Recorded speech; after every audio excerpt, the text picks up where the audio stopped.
Hola, bienvenidos a Desmontando la Flor de Jade, bienvenidos mecenas, bienvenidos lectores.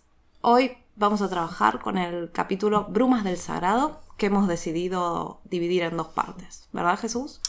Ok. Consideramos que la primera parte tiene un contenido muy rico en lo que es personajes y movimientos y demás, y en el segundo podríamos trabajar un poquito más esos secretos del texto que tenés guardados. Me parece oportuno. Si hubo cambios, si hubo alguna cosa diferente, y hacerlo así un poquito más dinámico. Vale, además está bien y aprovecho para decir una cosita.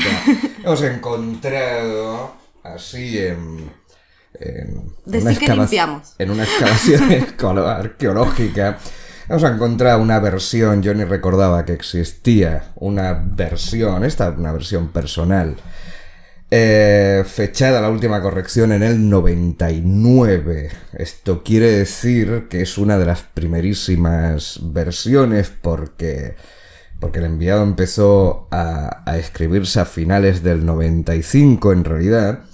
Pero el gran grueso de la redacción fue durante 97 y 98 sobre todo. Así que hasta aquí, no sé si se verá bien o no. Esto era pues un manuscrito de trabajo. Los hay un poquito posteriores también. En el 99 este manuscrito contiene casi la mayoría de aquellas cosas que en los primeros vídeos anunciamos, ¿no? Aquellas entradas distintas, antiguas, Entonces va a ser interesante, si no centrar todo, pero sí anotar algunas cosas con algunos de los cambios, porque uno no se da cuenta de todo lo que ha tocado un texto hasta que revise. No lo ve. ¿No? Es como ver una foto antigua, uno no se da cuenta de lo que ha cambiado hasta que se ve en una foto hace 10, 15 años, ¿no? Y dices, ¡ostras! En fin, bueno, pues puede ser interesante, sí. Muy bien. Años, como has dicho ahora. Años. Nos despedíamos del anterior Desmontando, no sé si recordás, diciendo que íbamos a ir a un capítulo posterior, porque está organizado de esa forma, sí, pero en el tiempo anterior. Exacto. Sí. Brumas del Sagrado comienza 22 años antes, sí, de los sucesos que vamos leyendo. Sí. Esto la ubicaría al principio, en realidad, de Flor de Jade, sería el inicio. Ajá. ¿Qué pasó con eso? ¿Qué te gustan los saltos en el tiempo? A mí me gustan los saltos en el tiempo. Y especialmente en el enviado lo utilizaba muchísimo. Me gustaba un poco la ruptura dinámica que tienen los flashbacks. Yo creo además que fue por la época por la que conocí a Tarantino y me encantaba la manera de montar de Tarantino. Entonces... eso de contar algo que pasó antes, después y cosas que pasaron después, antes y tal, y cómo se van o hacerlo me gustaba, ¿no? Pero en realidad este capítulo, que en el montaje original era el Génesis, en el montaje original en este, uh-huh, aquí, se llamaba el Génesis, era el capítulo que abría, no el libro, porque el libro estaba precedido por una serie de bloques que anunciamos al principio, bloques como de introducción, bloques de prefacio, de calentar un poco, uh-huh, el ambiente. Bueno, este era el primer,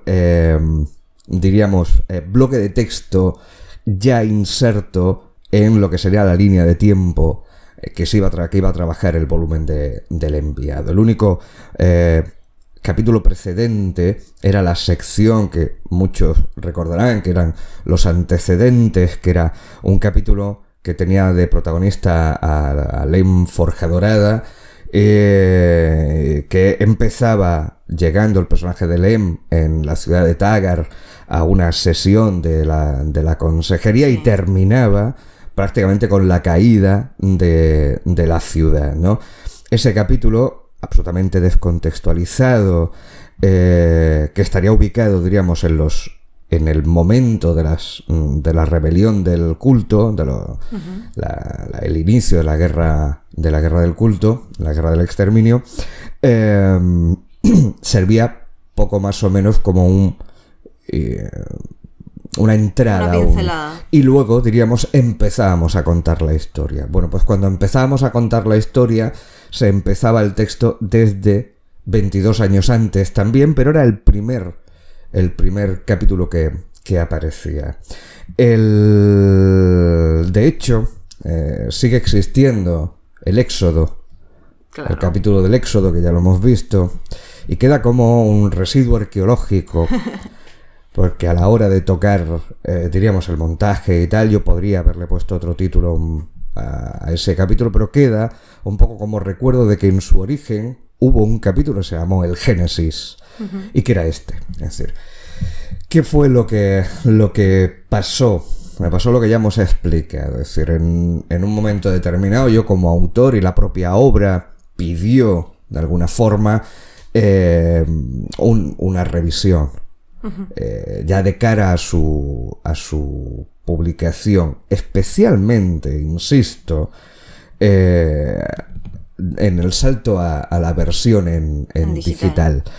Y lo digo porque ese trabajo, que debería haber sido el trabajo de editor, no se hizo en realidad. Es decir, nadie tuvo la habilidad, cuando el libro fue a salir en papel, nadie tuvo la habilidad de decir, bueno, ojo, si esto lo tocamos un poco, se obtiene más dinamismo o tal o cual. Tuvieron que decírmelo los lectores. Los primeros lectores en digital fueron los que avisaron de que había un problema con la entrada, que la entrada se dilataba demasiado. Yo quise, diríamos, recrearme tanto en la puesta en escena, en el mantel, los cubiertos del banquete, que alguien dijo, oye, pero ¿cuándo comemos? Claro, ¿y la ¿no? comida? Sí, entiendo. Y ese fue un feedback absolutamente directo de los primeros lectores. Entonces, eso ya está ocurriendo, diríamos, muy avanzada.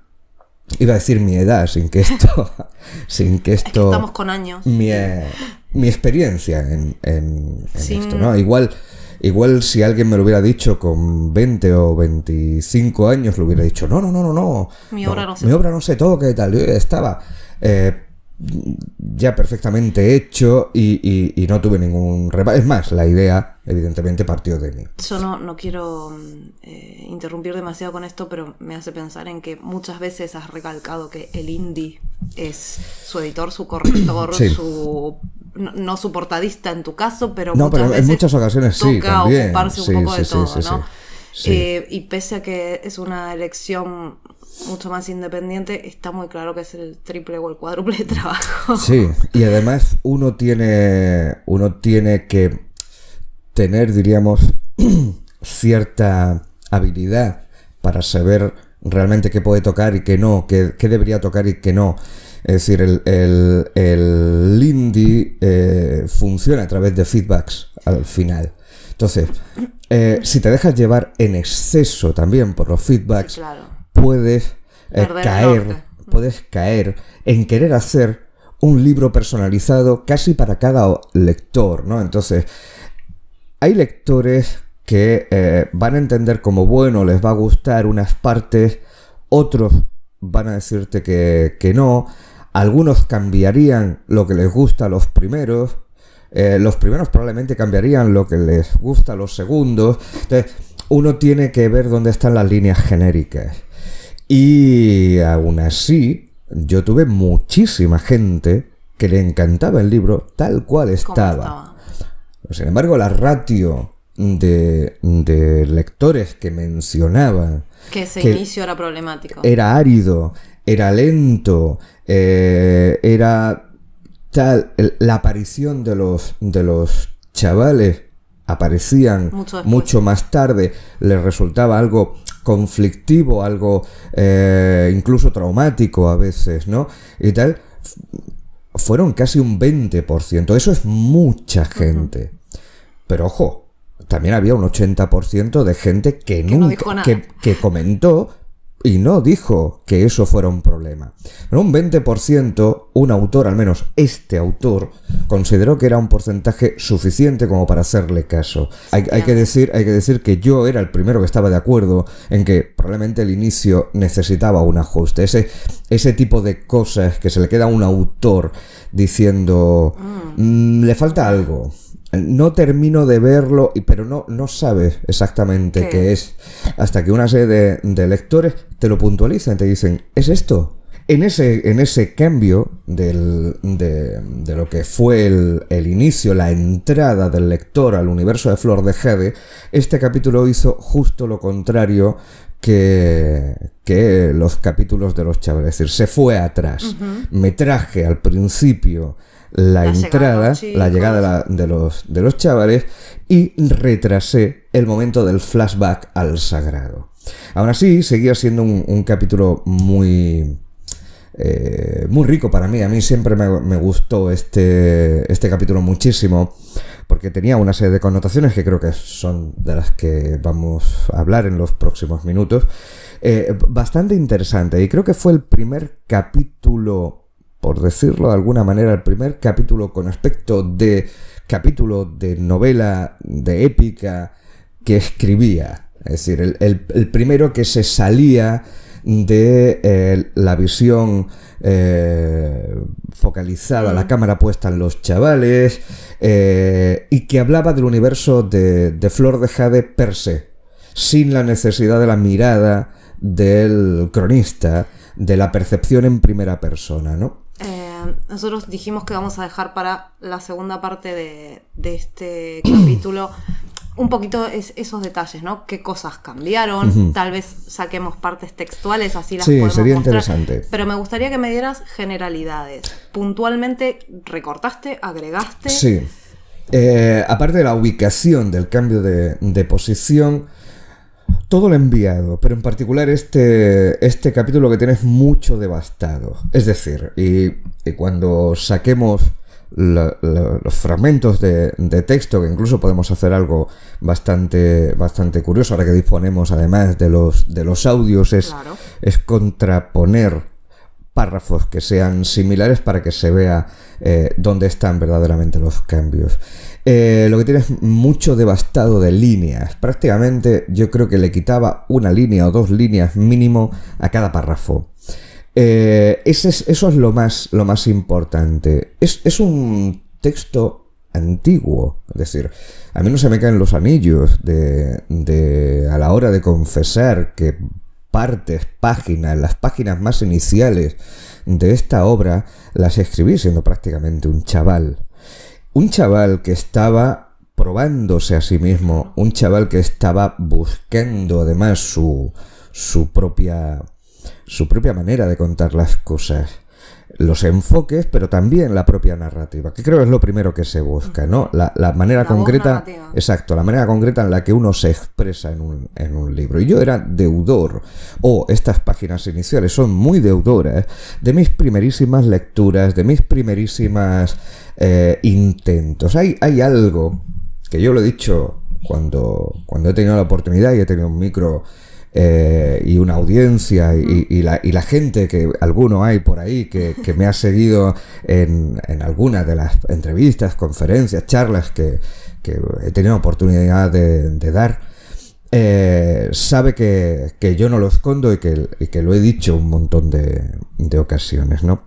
Cuando empezamos a escribir, al menos a mí me ha pasado, y por observación, uno que ya tiene unos años en esto, cuando has visto otros autores que están ahora en la etapa en la que tú estabas en aquel momento, ¿no? Que han empezado relativamente pronto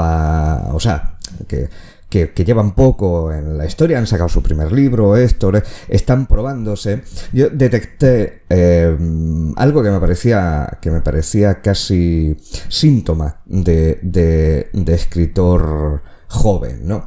Y es la necesidad que uno tiene como autor de convencerse primero él de que escribe bien.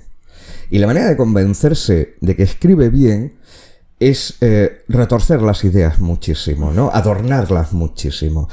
Hacer párrafos barrocos, rococó a ser posible, donde la sonoridad, la plasticidad, la adjetivación y tal resuenen. Y es un intento, ya no tanto de fascinar, al menos en mi caso no lo era, de fascinar al lector. Bueno, en aquel momento, cuando se redactaban estas páginas, no los tenía. Claro. Eran todo una nebulosa en mi mente. No es tanto fascinar al lector como convencerte a ti mismo. ¡Ey, esto se me da bien! Me sale bien, a mí me tenían que gustar. Y en aquel momento yo estaba muy embebido de la prosa lírica de Becker, por ejemplo, que me parecía un mago, era capaz de tirarse páginas de descripción, pero eran descripciones bellísimas, muy plásticas, muy líquidas, con una adjetivación deliciosa, ¿no? Y todo el enviado se cargó de eso, en realidad, ¿no? Cuando se habla de influencias, yo creo que la gente espera que uno diga, entre comillas, de dónde vienen tus ideas, ¿no? De dónde viene tu gusto, por ejemplo, por la épica fantástica. Sí. Yo creo que en realidad la influencia es el cómo escribís, cómo se van formando esos sistemas que no son nunca del todo propios. No, y de hecho yo lo he visto también, es decir, he visto como gente de mi generación, por ejemplo, que era más fácil tener acceso a escritores decimonónicos. Decimonónico porque son del 19 exactamente, no porque haya la carga peyorativa que se le suele decir a ¿no? Es decir, en el 19, y justo además previo a la fotografía, hay una necesidad descriptiva brutal, es decir, estamos pasando por el realismo, que además incide muchísimo en eso también, ¿no? Son grandes párrafos descriptivos. Estamos pasando en el 19 por un romanticismo que también tiene un gusto muy peculiar a la hora de los textos de Lord Byron. Son la narrativa romántica es tremendamente descriptiva, no hay referencia visual, la fotografía no existe o estará en pañales, ¿no? Entonces tú tienes que llevar al lector allí, a lo que estás viendo, ¿no? Se está pasando por momentos más a finales del 19, pero se está pasando por momentos artísticos como el impresionismo en pintura, que va buscando exactamente eso. Es decir, yo quiero dejarte constancia de este momento instante y puntual, ¿no? Y durante buena parte de la primera mitad del siglo XX, y no hay que olvidar que, por ejemplo, Tolkien está escribiendo en esas fechas y tal, sigue habiendo todo ese coletazo. La gente que nos formamos ahí, o con escritores que aunque escribieron más tarde también se formaron ahí, tenemos tendencia a la descripción. Gente que se ha formado con escritores más modernos, no la tiene tanta, porque luego se pasa casi por el efecto péndulo, se pasa justo lo contrario, ¿no? A ir a cuestiones al minimalismo, muy... por así decirlo. Sí. Bueno, entonces, Bien. Lo que hiciste por ahí fue quitarle muchísimo. Quitarle descripciones. Sí, quité descripción y hay alguna situación planteada, cambiada de lugar o ligeramente alterada, pero el núcleo esencial, es decir, las cosas que pasan, las cosas importantes que pasan, está prácticamente igual. Es decir, el texto lo que hace es aliviarse mucho. Hay un par de detalles, un par de escenas que no son exactamente iguales, pero muy, muy, muy parecidas. Picos del Sagrado, 1346, calendario imperial. 22 años antes del presente. Las escarpaduras en las crestas de la montaña eran heridas abiertas en la piedra. Aquel lugar parecía haber sido desgarrado por las zarpas de alguna bestia colosal. Las cimas de aquellas abruptas cordilleras seguían levantándose millares de metros hacia los cielos. El viento bramaba con una furia espeluznante, levantando mareas de nieve. Nieve, un océano de nieve frente a ellos que ocultaba la visión como una densa capa de niebla. Los jinetes cabalgaban a paso lento, encorvados y protegidos por capas y capas de pelaje que les abrigase del frío inhumano de aquellos recónditos parajes. Antes habíamos estado, en el capítulo anterior, en un desierto. Sí. En un desierto caluroso, arenoso y lleno de dunas. Y ahora nos pasamos a unos montes nevados, helados, ventosos. Sí. Vos decidís ubicar ahí el sagrado, que a nosotros no nos consta del todo lo que es. Sabemos que es un templo, sabemos que hay ahí una reliquia.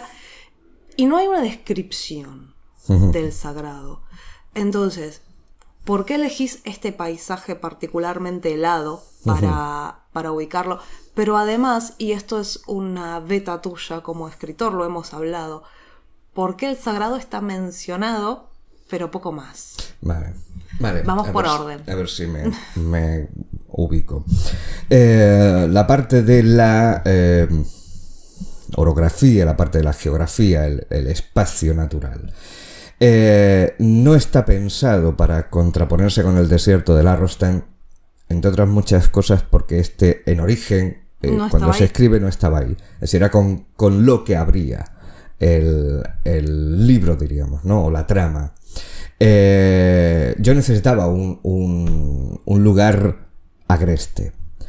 Podría haberlo colocado en un desierto. Yo creo que visualmente tenía muy claro en la cabeza esa imagen inicial de los hombres del norte abarrotados de pieles avanzando en formación, blanco. Todo blanco, esos árboles, ¿no? Esas pináceas y tal, un bosque que podría haber sido tundra, que podría haber sido un bosque del norte de Europa, del norte de América, ese tipo de bosque de la edad del hielo, casi podríamos decir, ¿no? Me resultaba impactante, entonces lo focalicé ahí.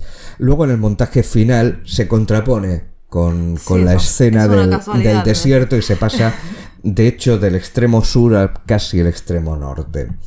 Eso por un lado, ¿no? Y ahora la figura del sagrado en sí mismo. Y creo que igual aquí está la trampa mental que me hizo colocarlo en la nieve.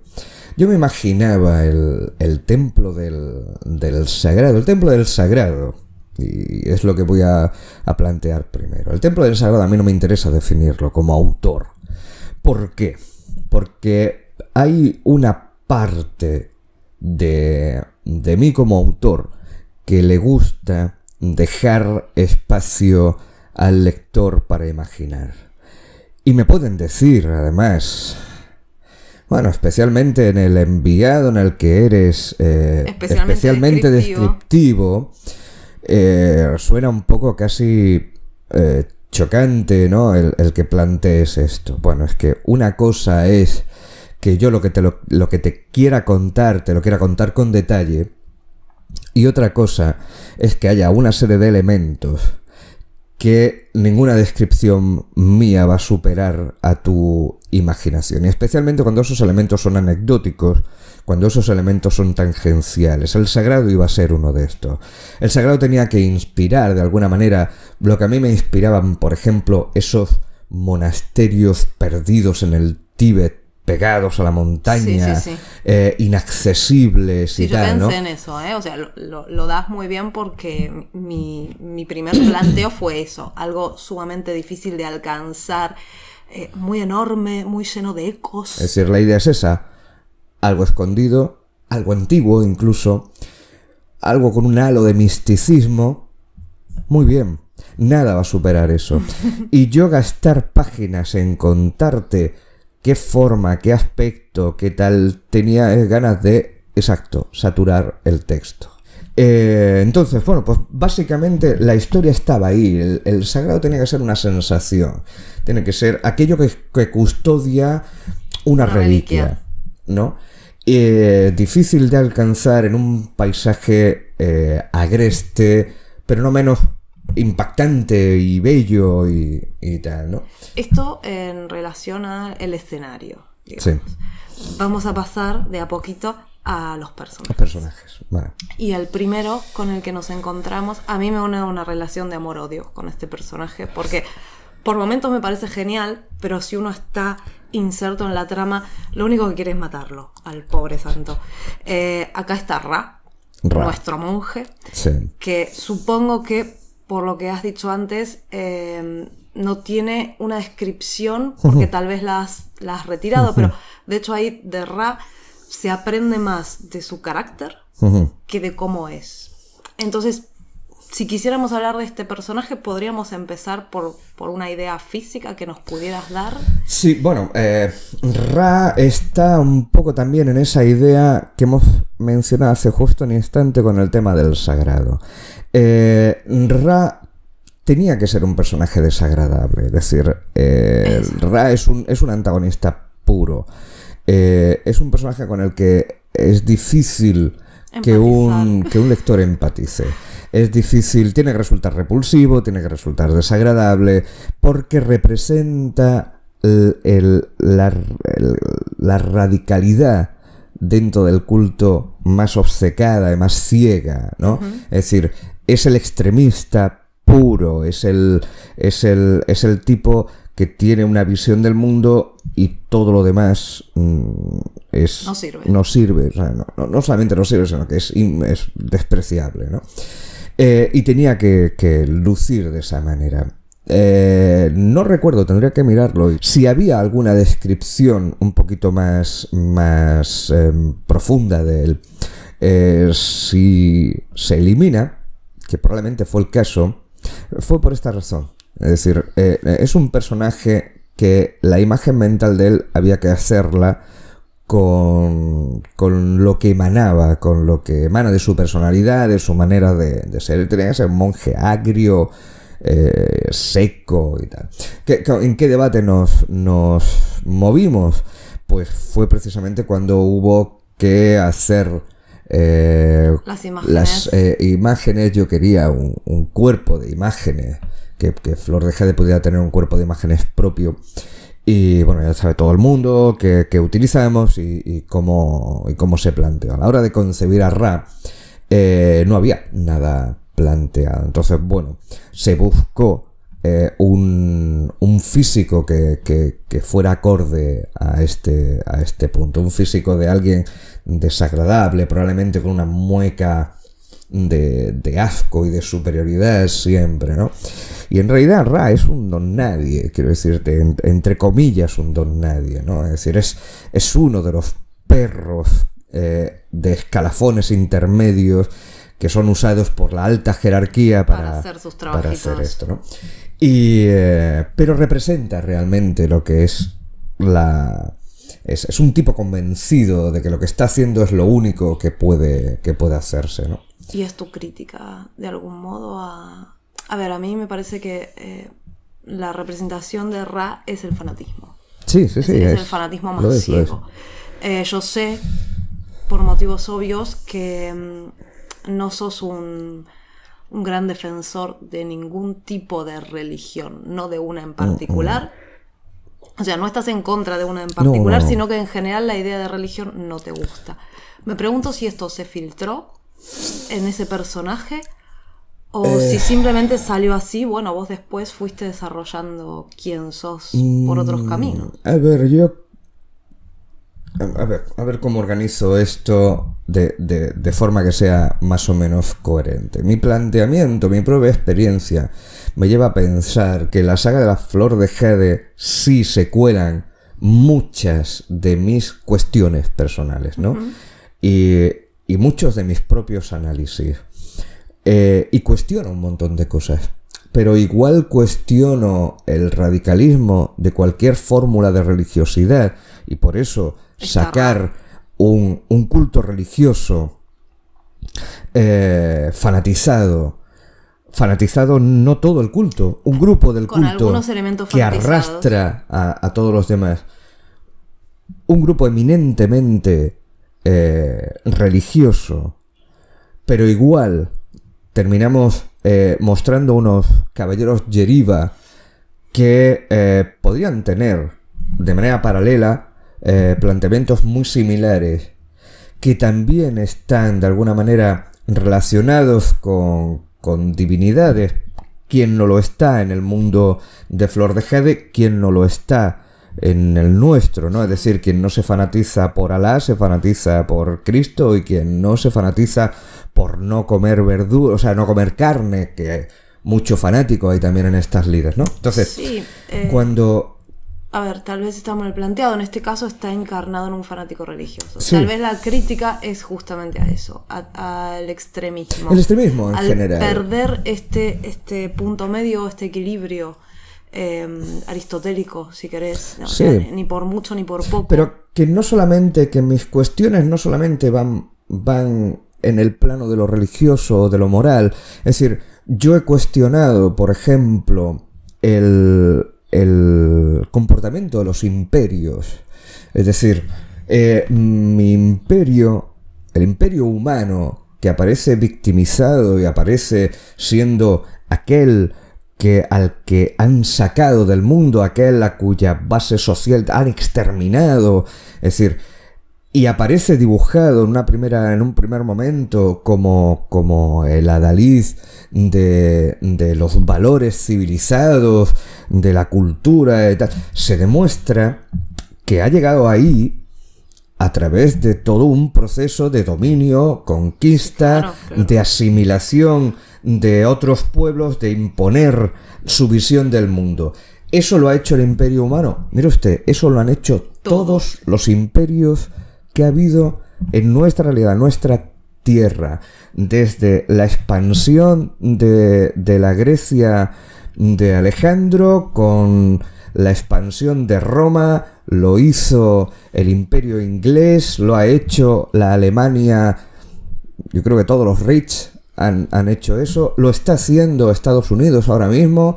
Es decir, es que lo hicimos los españoles durante 3 siglos. Es decir, es que así es como se comporta un imperio. Entonces, hay una denuncia, no es una denuncia, es decir, señores, normalmente el espejo nos deja ver nuestro rostro porque la parte de atrás está oscura y está oscurecida.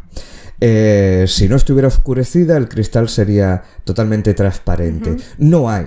Para que exista un espejo, necesita haber una parte oscura. Bueno, pues yo digo, para que exista un ser humano, para que exista un imperio, para que exista una cultura, para que exista casi cualquier cosa, suele tener una capa oscura detrás, ¿no? Bueno, y la podemos enseñar. Lo que representa Ra puede ser la parte oscura de la religiosidad. Sí, lo es. Desde mi punto de vista, lo es. Entonces, ni hago una crítica, ni hago un alarde, lo muestro, simplemente lo señalo y coloco ahí a alguien que podría representar esos roles. De la misma manera, hay una religiosidad perfectamente bien entendida y hay una religiosidad,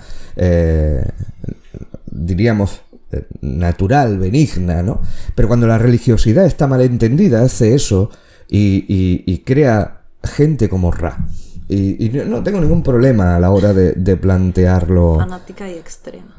Sí, no tengo un problema ni a la hora de plantearlo, ni realmente es algo, es decir, que no me abandero como un escritor que... No. Mi texto es un texto de fantasía épica en la que cuenta el desarrollo de una serie de personajes, cuenta una historia que espero que a la gente le guste y se apasione.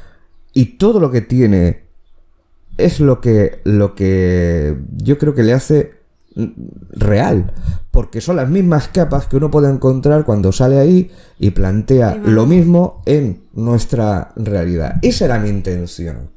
Para dotar de realismo a un mundo inventado, le tengo que dar lo mismo que yo encuentro cuando me asomo a la ventana y contemplo el mío. Y de ahí, de alguna manera, la figura del cronista está ahí, para hacer precisamente eso, para que el lector no termine de meterse tanto en el universo de Flor de Jade que se salga del suyo. Claro. El cronista siempre le recuerda ahí. Nosotros venimos de un lugar en el que esto también pasa, ¿no? Bueno, y moviendo la cámara completamente, nos vamos a el otro grupo, donde por primera vez aparece Orion. Sí. El Yaracolo. En algún punto, esto han sido en charlas así informales, pero en algún punto yo sé que algunos personajes tuyos surgen como, bueno, lo voy a utilizar de soporte, me va a servir para 1, 2, 3 capítulos y después se va. Y a veces me olvido preguntarte con cada uno de los personajes, ¿pasó esto con este personaje? Y Orion, que en este punto es un personaje interesante y enigmático, es un elfo, tampoco hay una descripción física, pero uno supone que está imbuido de todas estas características de los elfos, la belleza y demás. Es un personaje que hacia el final, lo sabe todo el mundo, ¿no? Tiene un giro físico radical y lo transformará después en otro personaje. Orion fue un personaje de estos soporte y después cobró vida por sí mismo, o desde el principio dijiste, no, este personaje va a seguir por los 5 libros. No. Orion es uno de estos personajes que aparece, y de hecho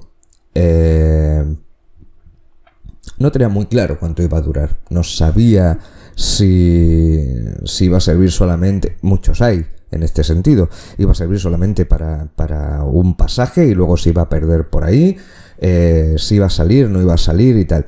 Me gustaba la idea de un elfo deformado, es decir, un elfo con cicatrices en la cara, que le rompieran justo lo que se supone que es la bandera de los elfos, ¿no? Que es esa belleza prácticamente etérea y real y tal, ¿no? Me motivaba mucho la idea de un elfo con marcas en la cara. De hecho, la inspiración directísima de este personaje, en esencia, la idea, era un compañero mío de la facultad. Era un chico que tenía una herida, el labio lo tenía partido en uno de los extremos y todo eso le condicionaba la forma del rostro. Entonces, cuando tú lo veías en un perfil completo, en un lado, era una persona con unos rasgos armónicos, pero si se giraba y te ofrecía justo el otro, tenía una deformación que le cambiaba totalmente la expresión. Esa idea fue la que se me metió en la cabeza, y yo quería que ese personaje así fuese un elfo. Precisamente para eso, ¿no? Para tener ese contraste. Con esa idea primaria empecé a trabajar en un personaje. Un personaje que en principio tenía que salir en el campo de refugiados de Guaidenez, que está mucho más adelante. No pensé en su momento en este primer capítulo. Este capítulo es con el que se abría el libro. Claro. No necesariamente fue el primero en escribirse. Yo escribí este capítulo bastante más tarde, ya bastante avanzado la historia, ¿no?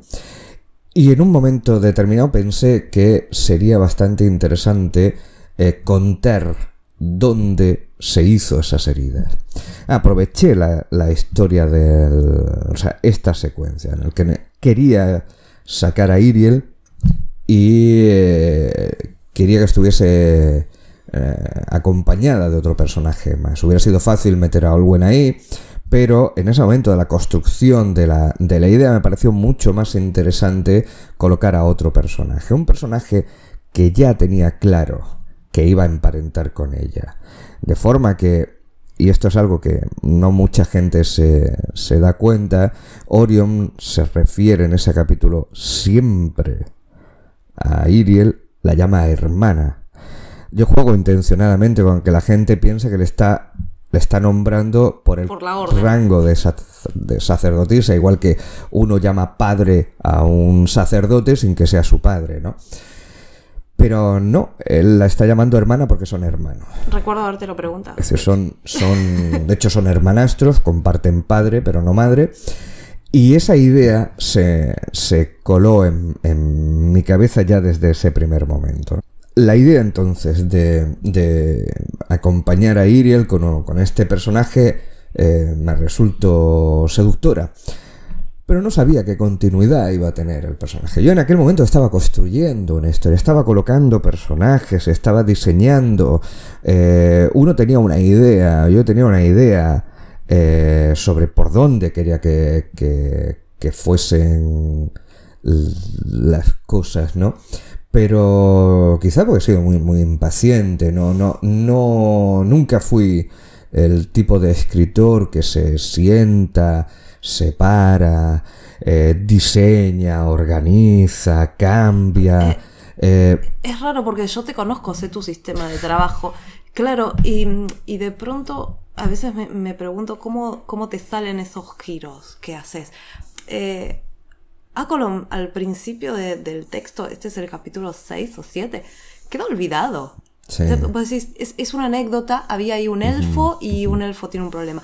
El personaje después vuelve a aparecer, Sí. aparece con otro apelativo. Sí. Y en un principio, salvo que estés muy, muy atento y muy, muy pendiente, yo creo que no se hace una relación enseguida.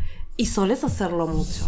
Uno se queda pensando, ¿este personaje va a volver? ¿No va a volver? Sí. ¿Será otro con otro nombre? Sí, ¿Será sí, que ahora sí. le dicen la pelirroja, pero antes le habían dicho? Y es muy interesante por esto mismo. Yo sé que tu sistema no es, lo pongo en el capítulo 1, lo hago aparecer en el capítulo 25. Sí, pero cuando uno se acostumbra en realidad a tenerlo todo en la cabeza, todo está en la cabeza. Y puede estar latente o puede estar durmiente, pero cuando hace falta, despierte, te dice, ¡hey, yo estaba aquí! ¿Recuerdas? Esto, es decir, yo sé exactamente lo que estoy poniendo en el texto. Lo que pasa es que me gusta que el texto crezca, me gusta que el texto me pida Pero cosas, es que nos ¿no? haces estar atentos. ¿Qué ocurría con Orion? Y esta es la idea. Orion estaba todo estaba pensado. Yo lo tenía en la cabeza. El hecho de colocarlo separado estaba ahí, pero la referencia que se hace en este primer texto ya es suficiente para que un lector avispado le reconozca después. Porque el nombre completo de Orion es Osim Orion. O sea, Osim Orion es el nombre. Sí. Shahar Acolón es el título, cazador de dragones. Y en este capítulo se refieren en todas las combinaciones posibles, Sí. ¿vale? Asim Sor es como le llama Sorom, le grita. Asim Sor sería algo así como, imaginemos que Asim fuera José, pues José el cazador, José el cazador, sí. ¿no? Asim Orion es como si te llamases José Luis, ¿no? O algo por el estilo. Shahar Acolón o Shahar Acolón es el título, Sí. directamente. Todas las Orion le dice Iriel. Orión, que es el nombre de pila en realidad, sería el apelativo más cercano, ¿no? Lo cual está demostrando que hay cercanía entre los personajes, ¿no? Bueno, todos esos apelativos se utilizan en aquel momento, solamente lo llaman Acolón, ¿no? Sí. Y bueno, están distanciados para que no se relacione, Sí, porque claro, el juego claro. está ahí, el juego está en que no. Pero te Pero pesca es él, desprevenido. ¿no? Las marcas se la hacen en ese momento.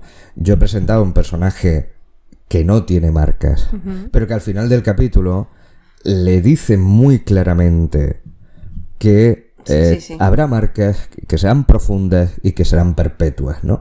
El personaje que va a encontrarse el lector unos pocos capítulos más adelante es un personaje marcado, que es además lo que define a Orion en ese momento, ¿no? O sea, a partir de ese momento, que es un elfo con marcas y Sí, todo lo que ello Tengo una pregunta al respecto, implica. pero me la voy a guardar para la próxima.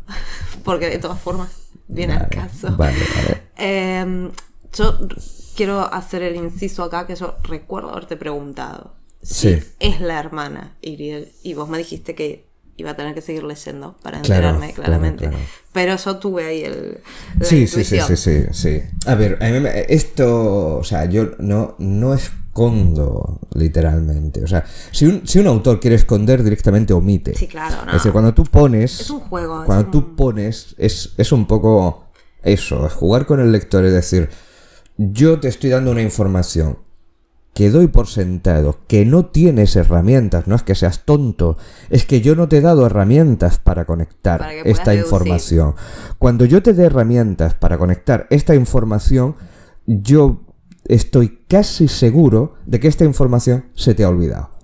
Claro. Entonces, solamente ese lector que recuerde, que tenga el golpe y recuerde, será capaz de anteceder la sorpresa, ¿no? Y conectar y decir, ostras, este Akalon que me están presentando aquí en realidad es el lancero que iba con Iriel, que tal, que cual, que es esto. Es un personaje que, si querés, podemos hacer el perfil también en la segunda parte, pero es un personaje que se lo presenta como aguerrido, decidido, absolutamente decidido a la acción. De hecho, sí. es Iriel la que tiene que ponerle frenos. Y de hecho, hasta el último momento es un personaje que pelea, que pone... es un personaje complejo. Sí. Es decir, es un personaje complejo y yo no voy a ser deshonesto con nadie. Todos mis personajes complejos se han ido complicando a lo largo del tiempo. Es decir, yo no diseñé con 20 años ni un solo personaje complejo. Complejo en su profundidad. Que Olwen ya tenía el temperamento que tenía, que ya le había conectado con la historia desgarrada que tenía, sí. Pero complejo, la complejidad de Olwen, la complejidad de Orion, la complejidad de Soron, sí, de Rexor, todos... Uno va creciendo y lo vas viendo, ¿no? Es como que a medida que creces vas entendiendo un poco más qué le está pasando a ese personaje. Pero ese personaje y el trasfondo, sobre todo de Orion, a mí me resulta muy interesante porque yo mismo decía, este personaje me pide líneas, este personaje quiere salir, claro. Quiere ser protagonista, no quiere quedarse en un segundo plano, ¿no?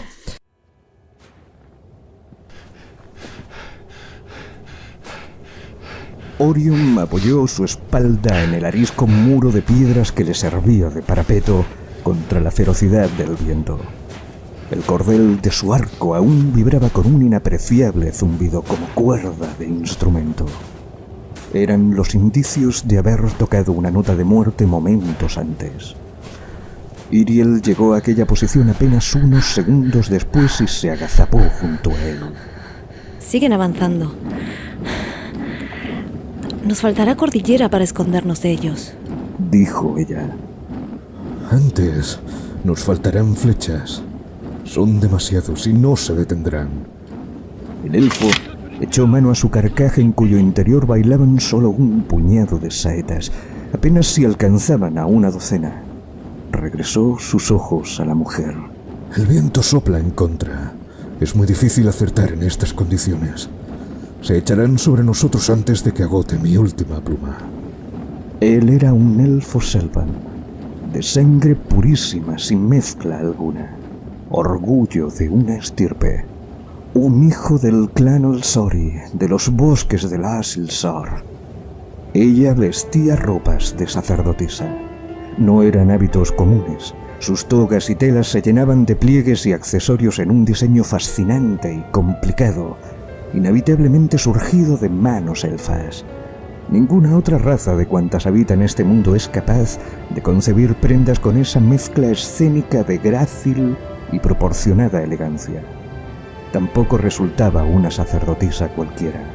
Las runas que los paños de su capa repetían una y otra vez así lo advertían, como el dragón que se dibujaba en su espalda. Aquellas marcas la hacían sierva de un culto extraño y misterioso, tan poderoso como lleno de mito. Uno de esos círculos sagrados y herméticos que inspiran tanto miedo como respeto. Malditos sean los dioses, hermana. Rexor no debió separarse. Pues inmediatamente con Orion está Iriel. Iriel que creo que... Iriel es la excusa de este capítulo en realidad. Creo que es un personaje en el que nos podemos enfocar desde desde dos puntos, si querés. Podemos tomar el punto más superficial. Con Iriel tenemos por ahí algunos trazos un poco más claros. Sí. Sabemos el color de sus ojos, de su pelo, de su piel. Sabemos que es extremadamente bella, aún para un elfo. Sí, como todos los elfos. Pero después será un personaje del que iremos sumando aún partes de su descripción física. También hay un paneo de la personalidad de Iriel. De hecho, hay una frase de Orion, literal, en la que le dice: ¿por qué te empeñas en ver el lado bueno de todos? Pero al mismo tiempo, y lo entiendo, esta es la única aparición de Iriel. Sí. En realidad, Iriel es la gran ausencia. Sí, Iriel es el personaje ausente. Iriel estaba al inicio de la idea de Flor de Jade, estaba absolutamente vinculada y era absolutamente necesaria para construir a Olwen. El personaje de Olwen, necesité muchos apoyos para construirlo, ¿no? Es decir, necesita un personaje como Geraint y necesitaba un personaje como Iriel. Se construye el Olwen que nosotros conocemos en la Flor de Jade, se construye a través de la ausencia de Iriel. Entonces yo necesitaba colocar a una mujer que fuera capaz de construir a un tipo de personaje como el de Olwen, ¿no? Y creo que ha sido un personaje que ha necesitado 4 libros, va a necesitar un quinto y un sexto para terminar de dibujarlo completamente, aunque ya mucha gente ya empieza a ver muchos retazos concluidos, ¿no? Ya hay una gran imagen de Iriel sujeta por ahí. Es la trama, es el punto romántico de Flor de Jade por excelencia, es decir, es la pareja romántica de Flor de Jade está ahí, está en Olwen y la relación que tiene con Iriel, que es una relación además muy romántica, al estilo romántico de verdad. Literal. Es la esposa muerta. Es decir, es esa musa muerta de Edgar Allan Poe, es esa musa muerta de prácticamente casi todos los escritores románticos de peso. Hay un punto que tiene Iriel, que es uno empieza a encontrarle sombras bastante más adelante. Sí. En principio el personaje de Iriel es perfecto. Es perfecto. Es la personificación y de la hecho, perfección. Tiene mucha descripción, o tenía mucha descripción, y yo poco a poco intenté sacarla. Igual que cuando hicimos la recreación, buscamos un rostro que pudiera dar la idea de belleza, pero no una belleza fría, no una belleza de escaparate, sino una belleza rellena de solemnidad, de intensidad, de fuerza, de potencia. Por eso se describe poco, porque ahí cada lector tenía que colocar su ideal, de alguna forma, ¿no? Porque es un poco lo que representa para cada hombre. Y tenía un personaje masculino absolutamente desgarrado por la ausencia de esa otra parte.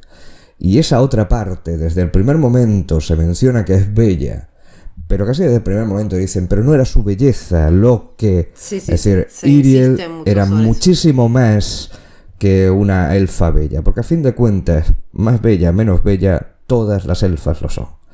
La belleza no es un punto añadido entre los elfos, y un elfo no se enamora de la belleza porque ya la tiene, es decir, se enamorará de otras cosas.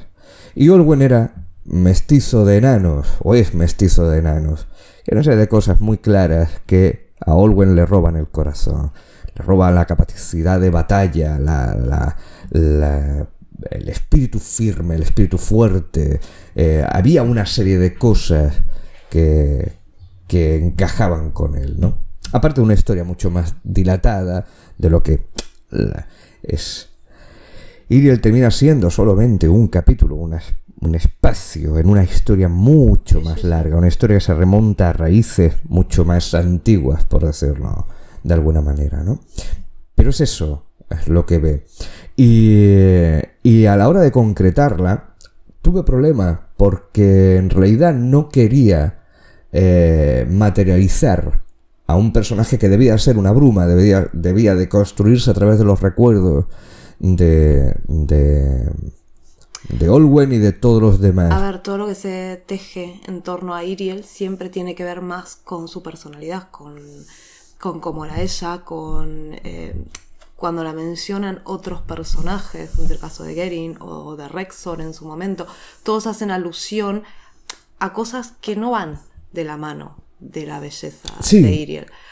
Así todo, es un personaje que aparece en este capítulo, desaparece, no tiene presencia en el resto de la obra y sin embargo está en toda la obra. Es una ausencia de un poco hecho, extraña. Este capítulo, que ya te digo, se redacta más tarde, incluso aunque llegó a ser en su momento el capítulo que abría el texto, se redacta mucho más tarde. Yo tengo miedo a que por el hecho de concretar el personaje perdiese un poco. Pero tenía la sensación de que debía darle como mínimo unas páginas a Iriel viva, ¿no? Porque Iriel se define en la ausencia al final. Fue eso, igual que en su momento decidimos que esa historia, ese momento de ruptura debía de tener su propia historia. Fue cuando hicimos Sword and Sword y narramos de una manera peculiar, narramos ese momento. Mi deuda con Iriel era hacerla dependiente de un personaje masculino. Sobre todo en el principio, es decir, porque es la imagen que muchas veces va a tener el lector, sobre todo en los primeros libros, ¿no? Luego eso no es del todo así. Pero también es cierto que cuando yo planteé esta historia, uno es joven y tiendes a pensar en masculino, tiendes a pensar en las cosas que a ti, como hombre en este caso, te emocionan, tal cual.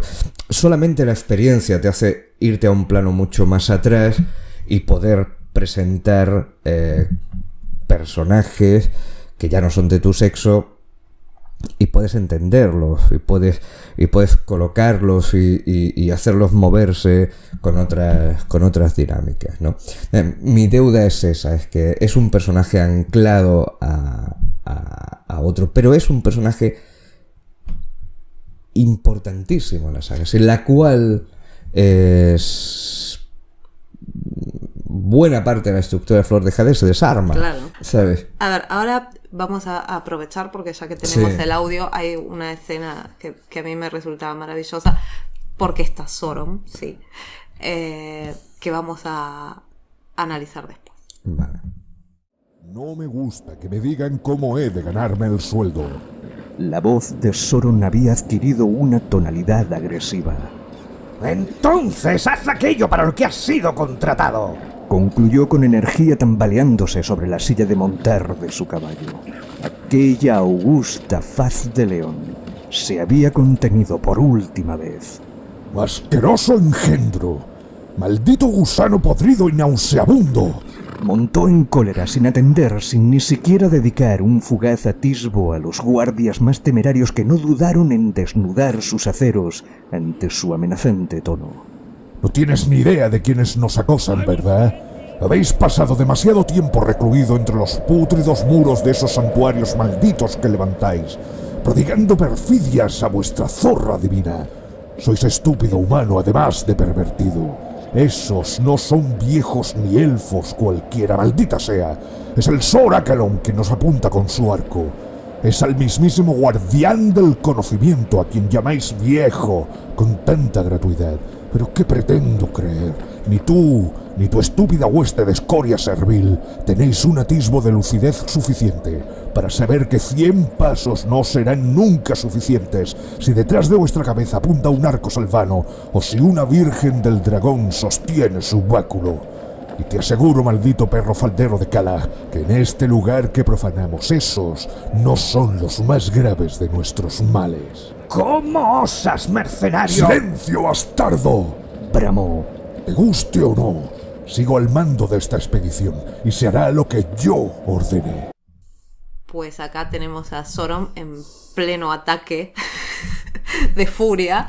No debe ser gracioso ver a un Férido enojado, y menos a Sorom. Ya sabíamos todos que la relación con Ra no era buena. No venía bien aspectada, digamos. De todas formas, creo que este momento es capital para que veamos una parte de Sorom que por ahí muchas veces se nos pasa por alto. Sorom hace mucho alarde de su erudición y conocimiento, y en este momento tiene un fuerte intercambio con Ra, porque Ra se refiere a un viejo cuando habla de Rexor, un elfo cuando habla de Orion. Sorom reacciona muy mal y le dice que no tiene la más mínima idea de lo que está diciendo. Creo que en realidad el punto de Sorom acá es lo mucho que le fastidia la mirada tan estrecha que tiene Ra del mundo. Parece que es una pelea por algo No. banal, pero creo que en el fondo Sí. la furia que tiene Sorom es esa, es el ver un ser con una mentalidad tan estrecha que no puede percibir como válido nada que esté Exacto. fuera. Hemos mencionado todo esto a lo largo de esta charla y de alguna que hemos tenido anteriormente. Sorom no participa de los postulados del culto, solo trabaja para ellos. Se cansa de decirlo a lo largo de la saga. Es más, los considera fanáticos, los considera bárbaros y los desprecia a la inmensa mayoría. Ra, como hemos avanzado al inicio de esta conversación, representa quizá lo más vulgar, lo más Más bajo. Lo más fanático, y el fanatismo tiende a estar absolutamente reñido con la inteligencia, con la claridad de pensamiento, y con el fanatismo es la obcecación en algo y la ceguera ante todo lo demás que no sea esto, ¿no? Son dos universos tan distintos los que están forzados a formar equipo, que no pueden formar equipo. Sorom desprecia esa capacidad de considerar por debajo todo lo que Ra no entiende, no conoce, o se aparta. No está en su ámbito. Exacto, o se aparta de su pequeña y estrecha mirada que se circunscribe solo y exclusivamente a las órdenes, a su orden, a su culto y ese fanatismo que tiene todo personaje así, ¿no? Sí. Todo extremista, ¿no?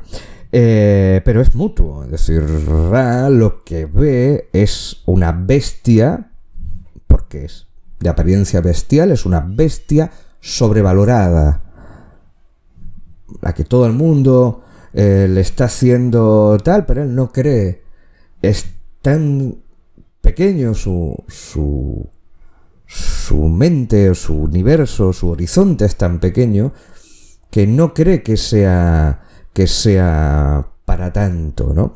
Le fastidia que la orden lo haya puesto en la cabeza, y tenía que estar un hombre de fe a la cabeza de esa expedición, y él, estando a sus órdenes, no es capaz de entender que la persona que tiene el conocimiento es la que tiene que liderar, es la que tiene que tomar las decisiones, ¿no? O sea, es decir, al mismo tiempo, Sorom es un empirista. Totalmente, y totalmente. Sauron tiene muy claro lo que puede hacer. El Sí, guardián sí, del sí, conocimiento, sí, sí. el Claro, Colón, claro. Y aparte los una conoce virgen de todo. Argos.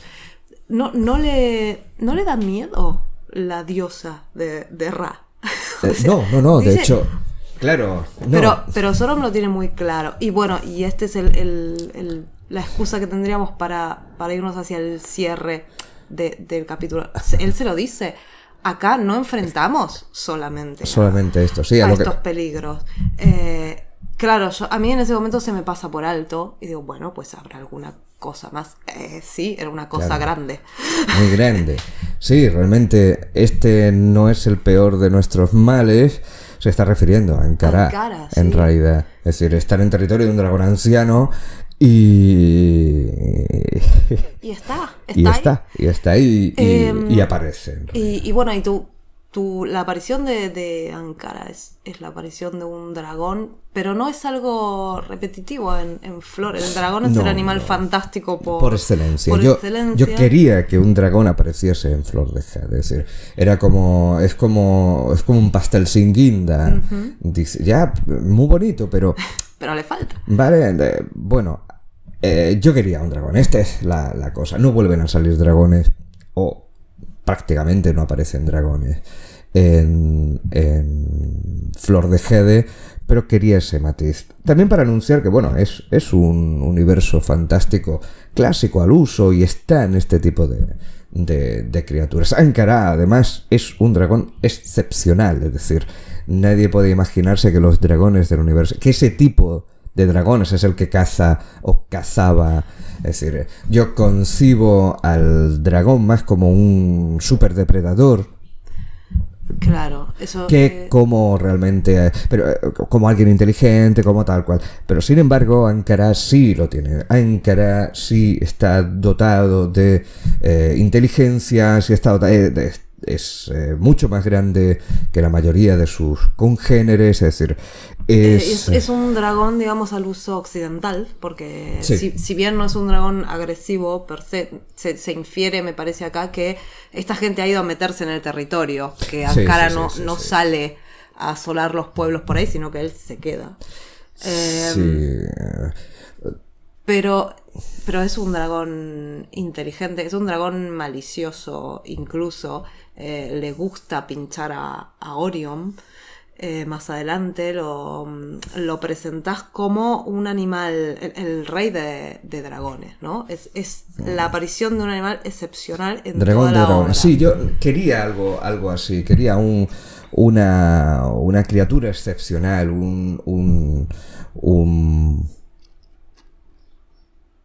una bestia, una bestia tan impresionante, ¿no? Que helara un poco la sangre. Las imágenes mentales que yo tenía cuando construía ese capítulo, ¿no?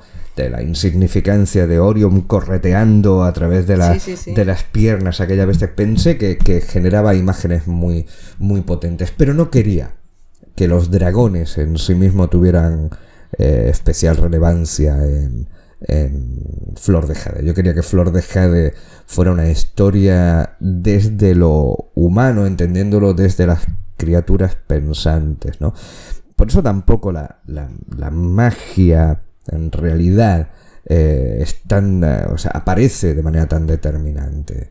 Está y es importante y va a tener mucha importancia a la hora de especialmente el cierre de la saga y tal, pero en realidad es una historia construida a través de lo que humanamente podemos hacer, ¿no? De las decisiones de políticos, las decisiones de personas de la calle. Es una historia que se traba, que se sostiene y se refuerza con las emociones, con los pasados, no quería elementos en la concreción de sus páginas, no quería elementos determinantes, que en un momento determinado pudieran hacer así, pudieran volcar la balanza. No ya te digo, no en los capítulos concretos, no. La existencia de dragones o sea, la existencia masiva de dragones del tamaño, la envergadura de Ankara desequilibrarían absolutamente todo. De hecho,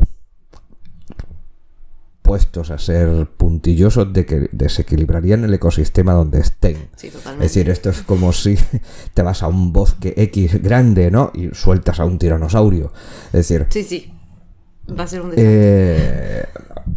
se va a impactar, el impacto va a ser notorio. Y probablemente ese tiranosaurio, si no le pones una pareja, se extinga, pero si le pones una pareja va a llenar de tiranosaurios aquello. O sea, igual, entonces, bueno, en la figura del dragón, tal cual parece cuando se trabaja, ¿no? Parece que, bueno, el dragón no tiene pareja, no busca apareamiento y tal, ¿no? Pero viven cientos de miles de años, bueno, ¿qué hacen? Tienen que comer todos los días, ¿no? Sí, y un claro, bicho claro. así de esas características Tiene que comer tiene que bastante, comer además. mucho. Y si nos ponemos a que entren en celo una vez cada... 1000. Me da igual. Ponle 100, 200 años. En 1000 años te han poblado aquello de tal, ¿no? Es decir, a ver, yo quería pillar un poco con pinzas. Entonces, bueno, la idea del dragón queda reducida a la anécdota. Se plantea un dragón muy bestial aquí. La gente puede pensar, bueno, ¿qué cazaba en realidad Orión? Orión caza criaturas Crías, ¿no? con no crías, es decir, criaturas, diríamos, con aspecto de dragón, pero no tiene nada que ver con eso.